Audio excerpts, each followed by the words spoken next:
ನಮಸ್ಕಾರ ಸ್ನೇಹಿತರೆ, ನಾನು ಗೇರು ಬೀಜದ ಕಾಡಲ್ಲಿದ್ದೇನೆ. ಬಹುಶಃ ನಿಮಗೆ ಗೊತ್ತಿರ್ಬೋದು, ಗೇರು ಬೀಜ ಹೆಚ್ಚಾಗಿ ಹೊರದೇಶಗಳಲ್ಲಿ ಇವುಗಳು ಬಳಕೆ ಆಗ್ತವೆ.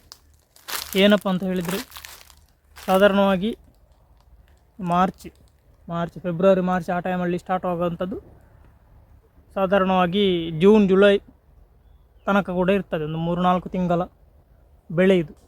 ಬಹುಶಃ ನಿಮಗೆ ಗೊತ್ತಿರ್ಬೋದು, ನಮ್ಮ ಗೇರುಕಟ್ಟೆ ಎಂಬಂಥ ಸ್ಥಳ ಬಂದದ್ದೇ ಗೇರು ಬೀಜದ ಕಾಡಿರುವ ಕಾರಣ.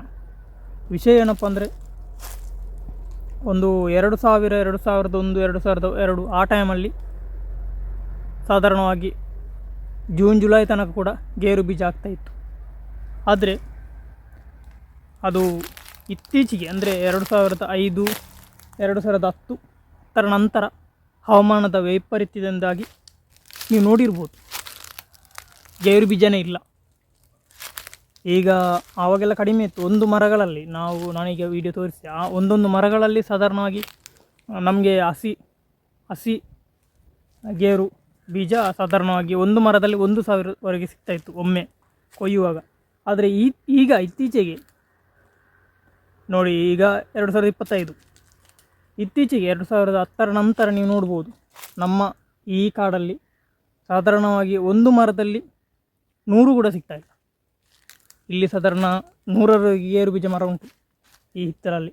ಆದರೆ ಈಗ ಒಂದು ಮರದಲ್ಲಿ 100 ಗೇರು ಬೀಜ ಕೂಡ ಸಿಗ್ತಾಯಿಲ್ಲ. ಅಂದರೆ ನೀವು ತಿಳ್ಕೊಳ್ಳಿ, ಒಂದು ಮರದಲ್ಲಿ 1,000 ಸಿಗ್ತಾಯಿತ್ತು, ಇವಾಗ ಒಂದು ಮರದಲ್ಲಿ 100 ಕೂಡ ಸಿಗ್ತಿಲ್ಲ. ಅಂದರೆ ಹವಾಮಾನ ಯಾವ ರೀತಿ ವೈಪರೀತ್ಯ, ವೆದರ್ ಯಾವ ರೀತಿ ಚೇಂಜ್ ಆಗಿದೆ ಅಂತ. ಅದಕ್ಕೆ ಜಾಸ್ತಿ ಬಿಸಿ ಇರಬಾರ್ದು. ಮಳೆನೂ ಈಗ ಇತ್ತೀಚಿನ ದಿನಗಳಲ್ಲಿ ನೀವು ನೋಡ್ಬೋದು, ಮಳೆಗಾಲ, ಬೇಸಿಗೆಗಾಲ, ಚಳಿಗಾಲ ಎಲ್ಲ ಬೇರೆ ಬೇರೆ ರೀತಿಯಲ್ಲಿ ವ್ಯತ್ಯಾಸಗಳನ್ನು ಕಾಣ್ತಾ ಉಂಟು. ಮಳೆಗಾಲ ಈಗ ಬೇಸಿಗೆಗಾಲನೇ ಇಲ್ಲ, ಬಹುಶಃ ಮಳೆನೇ ಜಾಸ್ತಿ, ಬೇಸಿಗೆ ಮಳೆ ಬರ್ತಾ ಉಂಟು. ಬೇರೆ ಬೇರೆ ರೀತಿಯ ಹವಾಮಾನ ವೈಪರೀತ್ಯದಿಂದಾಗಿ ಹೆಚ್ಚಾಗಿ ಈ ಬಿಸಿಲು ಜಾಸ್ತಿ, ಬಿಸಿಲಿನ ತಾಪಮಾನ ಜಾಸ್ತಿ ಆಗಬಾರ್ದು. ಬಿಸಿಲಿನ ತಾಪಮಾನ ಜಾಸ್ತಿ ಆದರೆ ಈ ಹೂ ಬಿಡುವ ಸಂದರ್ಭದಲ್ಲಿ, ಬಹುಶಃ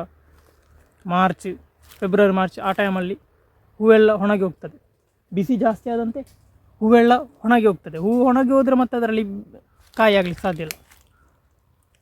ಅದರಿಂದಾಗಿ ಇತ್ತೀಚೆಗೆ 2010 ನಂತರ ಏನಿಲ್ಲ, ಗೇರು ಬೀಜ ಕೃಷಿ ಕಂಪ್ಲೀಟ್ ಇದಾಗಿ ಹೋಗಿದೆ, ಡೌನ್ ಆಗಿ ಹೋಗಿದೆ. ಬೆಲೆ ಜಾಸ್ತಿ ಆಗಿದೆ. ಈಗ ಒಣಗಿದ್ದು ಗೇರು ಬೀಜ 140, 150 ಲೋಕಲ್ ಅಂಗಡಿಯಲ್ಲೇ ಸಿಗ್ತದೆ. ಹಿಂದಿನ ಕಾಲದಲ್ಲಿ ನಾವು 2001, 2005 ಆ ಟೈಮ್ನಲ್ಲಿ 1 kg ಫಸ್ಟ್ ಇರು 90 ರೂಪಾಯಿ, 100 ಇರಲಿಲ್ಲ. ಈಗ 150ರವರೆಗೆ ಬಂದಿದೆ. ಅಂದರೆ ಅದಕ್ಕೆ ಬೇಡಿಕೆ ಜಾಸ್ತಿ ಆಗಿದೆ ಅಂತ ಅರ್ಥ. ಇದು ಸಾಧಾರಣ ನಾನು ಈಗ ತೋರಿಸಂಥ ಈ ಮರಗಳೆಲ್ಲ ಉಂಟಲ್ವ, ಇದು ಲೋಕಲ್ ಮರಗಳು, ಇದು ಕಾಟು, ಇದು ಕಷಿಯದ್ದಲ್ಲ. ಕಷಿಯದ್ದಾದರೆ ಸಾಧಾರಣವಾಗಿ ಜಾಸ್ತಿ ಬೆಳೆ ಬೆಳ್ತದೆ, ಮತ್ತು ಅದಕ್ಕೆ ಗೊಬ್ಬರ ಅದೆಲ್ಲ ಹಾಕಬೇಕು. ಇದಕ್ಕೆ ಗೊಬ್ಬರ ಏನು ಹಾಕಬೇಕಂತಿಲ್ಲ. ಇದು ತನ್ನಷ್ಟಕ್ಕೆ ಬೆಳೀತದೆ, ತನ್ನಷ್ಟಕ್ಕೆ ಆಗ್ತದೆ, ತನ್ನಷ್ಟಕ್ಕೆ ಅದು ಮೊಳೆತು, ತನ್ನಷ್ಟಕ್ಕೆ ಮಾರ್ಚ್ ನಂತರ ಜೂನ್ ತನಕ ಕೂಡ, ಮಳೆಗಾಲ ಬರುವ ತನಕ ಕೂಡ ಅದರ ಬೆಳೆ ಆಗ್ತದೆ. ಆದರೆ ಹವಾಮಾನ ತುಂಬ ವ್ಯತ್ಯಾಸ ಆಗಬಾರ್ದು. ಹವಾಮಾನ ವ್ಯತ್ಯಾಸ ಆದಂತೆ ಡೌನ್ ಆಗ್ತದೆ. ಬೀಜ ಅದೆಲ್ಲ ಒಣಗಿ ಹೋಗ್ತದೆ. ಅದು ಸಣ್ಣ ಸಣ್ಣ ಮಿಡಿ ಆದರೂ ಕೂಡ ಒಣಗಿ ಹೋಗ್ತದೆ ಗೇರು ಬೀಜ. ಅದಕ್ಕೋಸ್ಕರ ಈಗ ಹವಾಮಾನ ಏನು ಮಾಡಲಿಕ್ಕೆ ಆಗೋದಿಲ್ಲ. ಮನುಷ್ಯರ ಒಂದು ಥರದ ಹಾವಳಿಯಿಂದಾಗಿ ಹವಾಮಾನ ವೈಪರೀತ್ಯ ಆಗಿದೆ. ಹವಾಮಾನ ವೈಪರೀತ್ಯ ಆಯ್ತು ಅಂತ ಹೇಳಿದರೆ ಅದೆಲ್ಲ ಕೃಷಿಯೆಲ್ಲ ನಾಶ ಆಗ್ತದೆ. ಗೇರು ಬೀಜ ಅಂತಲ್ಲ, ಎಲ್ಲ ಕೂಡ ಕೃಷಿ ನಾಶ ಆಗ್ತದೆ, ನೀವು ನೋಡಿರ್ಬೋದು.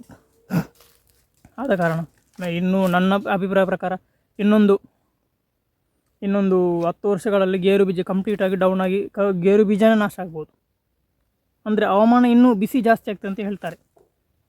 ಅದು ಹೇಳಬೇಕಂತಿಲ್ಲ, ಅದು ನಮಗೆ ಗೊತ್ತಾಗ್ತದೆ. ಬಿಸಿ ನಾವು ಮರಗಳನ್ನು ಕಡ್ದಂತೆ ಈ ಕಾಂಕ್ರೀಟ್ ಕಾಡು ಯಾವಾಗ ಬರ್ತದೆ, ಆ ಕಾಂಕ್ರೀಟ್ ಕಾಡು ಬಂದಂತೆ ಈ ಹಚ್ಚ ಹಸುರಾದ ಕಾಡು ಡೌನ್ ಆದಂತೆ, ಕಾಂಕ್ರೀಟ್ ಕಾಡು ಜಾಸ್ತಿ ಬಂದಂತೆ ಕಾಂಕ್ರೀಟ್ ಕಾಡು ಬಿಸಿ. ಯಾವಾಗಲೂ ಕಾಂಕ್ರೀಟ್ ಕಾಡು ಉಂಟಲ್ಲ ಅದು ಬಿಸಿ, ಹಚ್ಚ ಹಸುರಾದ ಪರಿಸರ ಕಾಡು ಅದು ತಂಪು. ಇಲ್ಲಿ ನಾನು ಇಲ್ಲಿ ಮರದಡಿಯಲ್ಲಿ ನಿಂತಿದ್ದೇನೆ. ಇದು AC, ಕಂಪ್ಲೀಟ್ AC. ಇದಕ್ಕೆ ಕರೆಂಟ್ ಬಿಲ್ ಏನು ಕೊಡಬೇಕಂತಿಲ್ಲ, ಇದು ಕಂಪ್ಲೀಟ್ AC. ಆದರೆ ಅಲ್ಲಿ ನಮಗೆ ಕಾಂಕ್ರೀಟ್ ಕಾಡಿನೊಳಗೆ ಹೋಗ್ಬೇಕಂದ್ರೆ ಅದಕ್ಕೆ ಹಣ ಕೊಡಬೇಕು, ಹಾಗೆ ಮಾಡಬೇಕು. ಈಗ ACಗೆ ಅಷ್ಟಿಷ್ಟು ಕರೆಂಟ್ ಹೋಗ್ತದೆ, ಇದಕ್ಕೆ ಕರೆಂಟ್ ಏನು ಹೋಗೋದಿಲ್ಲ. ಇಂಥ ಮರಗಳನ್ನು ನೆಡಿ ಗೇರು ಬೀಜ ಕೃಷಿಯನ್ನು ಮಾಡಿದರೆ, ಮುಖ್ಯವಾಗಿ ನಾನು ಹೇಳುವ ಪ್ರಕಾರ ಗೇರು ಬೀಜ ಕೃಷಿಯಿಂದ ತುಂಬ ಅಭಿವೃದ್ಧಿ ಆಗ್ಬೋದು. ಗೇರು ಬೀಜ ಅಂದರೆ ಅದೊಂದು ಮಾಣಿಕೆ ಇದ್ದಂತೆ. ಗೇರು ಬೀಜನ್ನು ಅದರಷ್ಟು ವಿಟಮಿನ್ ಬೇರೆ ಯಾವುದರಲ್ಲಿ ಇಲ್ಲ. ಗೇರು ಬೀಜ ಕ್ಯಾಶು ಅಂದರೆ ಕ್ಯಾಶು, ಅದರಲ್ಲಿ ಕ್ಯಾಶ್ ಅಂತ ಅದರಲ್ಲೇ ಕ್ಯಾಶ್ ಇದೆ. EW ಅಷ್ಟೇ ಕ್ಯಾಶ್, ಅದನ್ನು EW ತೆಗೆದ್ರೆ ಕ್ಯಾಶ್ ಅಂದರೆ ಅಷ್ಟೊಂದು ಅಮೂಲ್ಯವಾದಂಥ ವಿಷಯ ಅಂತ ಹೇಳಿ ಅದರ ಅರ್ಥ, ನೀವು ನೋಡಿರ್ಬೋದು. ಮತ್ತು ಅದು ಗೇರು ಬೀಜಕ್ಕೆ ಮಾಡಿದರೆ ಅದರಲ್ಲಿ ಕೆಲವೊಂದು ಈ ರೋಗಗಳೆಲ್ಲ ಬರ್ತವೆ. ಇಂಥ ಕಾಟಿಗೆ ರೋಗ ಕಮ್ಮಿ, ರೋಗ ಬಂದರೂ ಕೂಡ ತನ್ನಷ್ಟಕ್ಕೆ ಒಮ್ಮೆ ಹೋಗ್ತದೆ. ಮತ್ತು ಆ ಒಂದು ಜೀರುಂಡೆ ಅದು ಹೋಗುವುದಿಲ್ಲ, ಅದು ಮರವನ್ನು ಒಣಗಿಸಿ ಸುರುಟಿಸಿ ಸಾಯಿಸಿಯೇ ಹೋಗುವುದು. ಅದಕ್ಕಿಂತ ಮೊದಲು ಅದರಲ್ಲಿ ಕೆಲವೊಂದು ಅದಕ್ಕೆ ಬೇಕಂತ ಕೆಲವು ಮದ್ದು ಸಿಂಪಡಣೆ ಎಲ್ಲ ಉಂಟು, ಅದು ಬೇಕಾದರೆ ನಿಮಗೆ ಹೇಳ್ಬೋದು, ಕಮೆಂಟ್ ಮಾಡಿ ತಿಳಿಸಿ.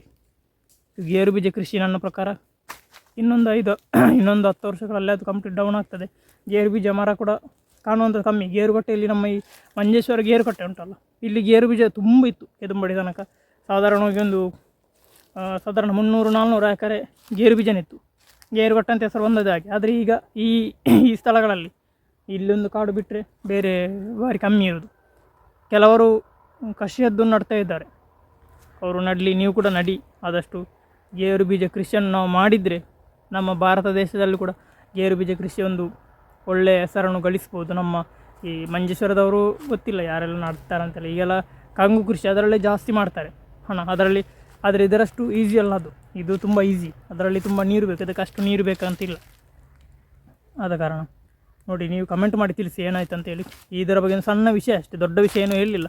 ದೊಡ್ಡ ವಿಷಯ ಹೇಳುವಂಥದ್ದು ತುಂಬ ಇದ್ದರೆ ಬೇಕಂತ ಹೇಳಿದರೆ ನೀವು ಕಾಮೆಂಟ್ ಮಾಡಿ ತಿಳಿಸ್ಬೋದು. ಮುಂದಿನ ದಿನಗಳಲ್ಲಿ ಅದನ್ನು ನಿಮ್ಮ ಮುಂದೆ ತರ್ಬೋದು. ಧನ್ಯವಾದಗಳು.